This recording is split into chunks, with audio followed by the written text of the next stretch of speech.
Hello. Today we are going to talk about liquid foundation. This is going to be one of a series of videos I'll do about all of our different foundation formulas. So this is our liquid foundation that goes on obviously as a liquid, but then it dries to more of a matte powdery finish. So I already put on my face primer, and you always want to put, no matter what formula of foundation you're wearing, you always want to put primer on. And what that does is help, as with paint primer, if you're painting your walls, it just gives a smoother canvas. It helps prevent makeup from settling into your pores and any fine lines you might have. So you really want to try to let your primer, if you can, sit on your face for about 5 minutes just to dry and set before you put any foundation on. So that's why I already put mine on. Sometimes, I'll be honest, I don't always have time to wait, so I don't always, but if you can, it's recommended. We have 3 different kinds of primers: our original Touch Glorious primer, then we have our hydrating primer, and our mattifying primer.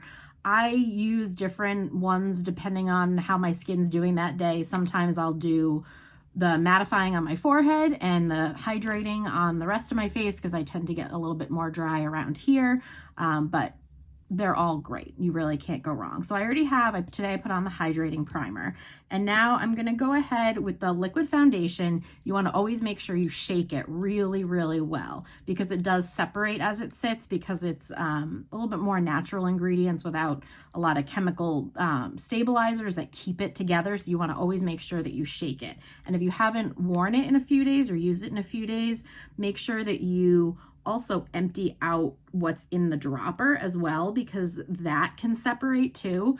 And you don't want to then shake up your bottle but not necessarily have what's in the dropper shaken up properly. So just give it a really good shake. And to apply this today, I'm going to use our liquid foundation brush. You can also use a kabuki brush if you prefer. The key with a liquid or a cream foundation is you want to use a synthetic bristled brush. It will just apply smoother, and it will actually make the brush last longer. If you use a natural hair brush, not a hairbrush, but natural hair brush to apply liquid foundation, it'll make the bristles break down a little bit faster. So I use the liquid foundation brush. So I'm going to go ahead and refill the dropper after I emptied it. And there's a couple of different ways you can do this. You can either apply it directly onto the brush.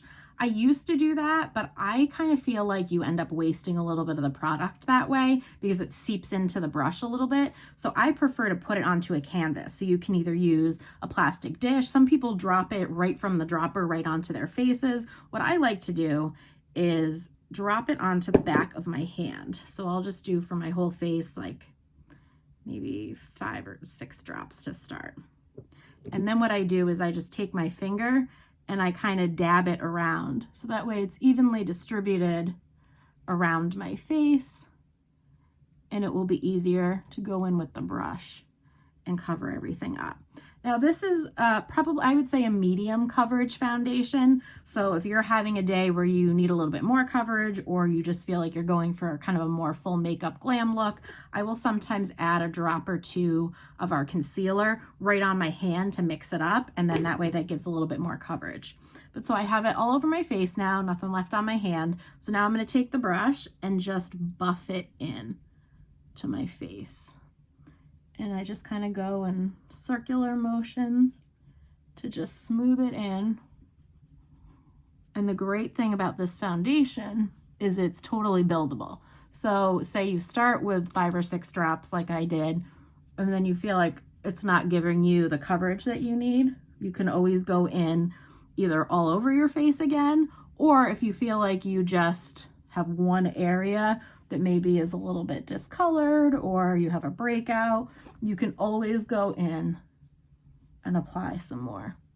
So that applies so smoothly. And you always want to drag it down your neck a little bit too, because I think, you know, we've all seen where you have a foundation line where people, it kind of stops right here, and then it's very obvious that they have makeup on. The key to makeup, I think, especially a foundational or base product like this, is you want it to be a no makeup look. So that's why the importance of blending and make sure it all kind of flows together and that your face isn't totally a different color than your neck. Now my chest is a little bit red just because tends to do that when I film videos. But so see, I don't know, I should have done just one half of my face so you could see, but it really just evened everything out. It was so easy to apply. Again, you can always go back in if you wanted to. Like I have a little bit of a kind of a sunspot, so I'll just dab that on there and you can just kind of buff that in to even that out even more. And that's it for the liquid foundation. Super easy. We have several, I think 19 different colors maybe. Don't quote me on that. And so if you need help with color matching, just let me know. But that's how you use our liquid foundation. Have a great day.